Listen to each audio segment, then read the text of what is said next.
Comment est protégé Kim Jong-un? Il est considéré comme un demi-dieu dans son pays. À la tête de la Corée du Nord depuis 2011, Kim Jong-un est l'un des dictateurs les plus sanguinaires encore en exercice. Jugé paranoïaque par les services de sécurité sud-coréens, il est l'un des dirigeants les plus mystérieux et inaccessibles, tant les mesures de protection déployées autour de lui sont extrêmes. Comme ici, où 12 gardes du corps courent autour de la voiture du dictateur sur une centaine de mètres lors d'un sommet historique entre la Corée du Nord et la Corée du Sud en 2018. Ce bouclier humain lui aurait été inspiré par le film américain Dans la ligne de mire, où Clint Eastwood doit protéger le président Kennedy. Au total, Kim Jong-un serait protégé par une centaine de gardes du corps. Et avant d'espérer pouvoir, un jour, protéger leur leader suprême, ils doivent réussir un processus de sélection extrêmement strict. Par exemple, leur taille doit se rapprocher de celle de Kim Jong-un, mais ne jamais le dépasser. Cette année, elle est fixée à 1,67 m précisément. L'année dernière, c'était 1,63 m. Mais en réalité, personne ne connaît la vraie taille de Kim Jong-un. Ils sont également soumis à une enquête approfondie sur leur passé, leur famille, en remontant sur plusieurs générations. Une fois choisis, ils suivent le même entraînement que les forces spéciales de l'armée. Au menu, exercices physiques rigoureux, formation aux armes de poing, aux arts martiaux et aux techniques d'évasion. Mais le plus important, ils doivent totalement idolâtrer Kim Jong-un et être prêts à mourir pour lui. En plus de ce premier cercle de protection, Kim Jong-un peut compter sur le commandement de la garde, une unité militaire d'environ 100 000 personnes chargée de sécuriser les lieux lors de ses déplacements. Une protection telle que, selon un ancien membre de la garde rapprochée du pouvoir, c'est l'un des boucliers les plus protecteurs du monde, au travers duquel pas même une fourmi ne pourrait passer. Et pour se déplacer, le leader suprême voit les choses en grand.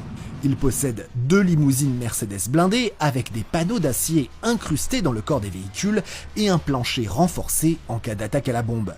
Mais le moyen de transport préféré du dictateur reste le train, une tradition familiale inaugurée par son grand-père, Kim Il-sung. Des trains bien entendu blindés et si lourds que leur vitesse ne peut dépasser les 60 km/h. À chaque déplacement, 3 trains sont utilisés. Un premier pour ouvrir la route avec une centaine d'agents de sécurité pour vérifier les infrastructures, un deuxième où se trouverait le leader nord-coréen et ses accompagnants, et un troisième avec le surplus d'hommes et de bagages. Le convoi embarquerait même des petits véhicules blindés et un hélicoptère pour évacuer Kim Jong-un en cas d'urgence.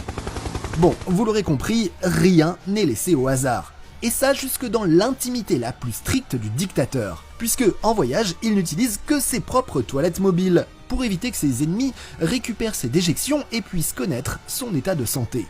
Et un exemplaire de ces toilettes serait même installé dans l'une de ses voitures. Bon, mais revenons à des choses un peu plus sérieuses. Car la vigilance ou la paranoïa du leader nord-coréen s'étend également à ses lieux de résidence.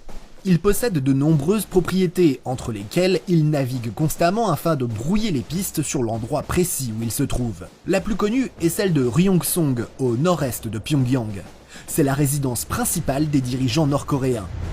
Et la propriété est protégée par une clôture électrique, des champs de mines, des checkpoints et des soldats lourdement armés.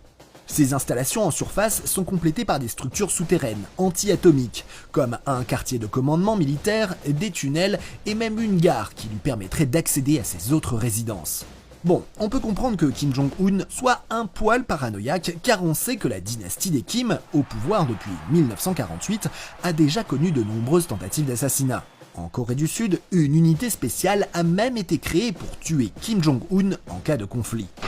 Bon, soyons honnêtes, le dirigeant nord-coréen est plus connu pour commanditer des meurtres que d'être la cible de ses opposants, comme en 2017 où il est accusé d'avoir ordonné l'assassinat de son demi-frère Kim Jong-nam, accusé par Pyongyang d'être un informateur de la CIA.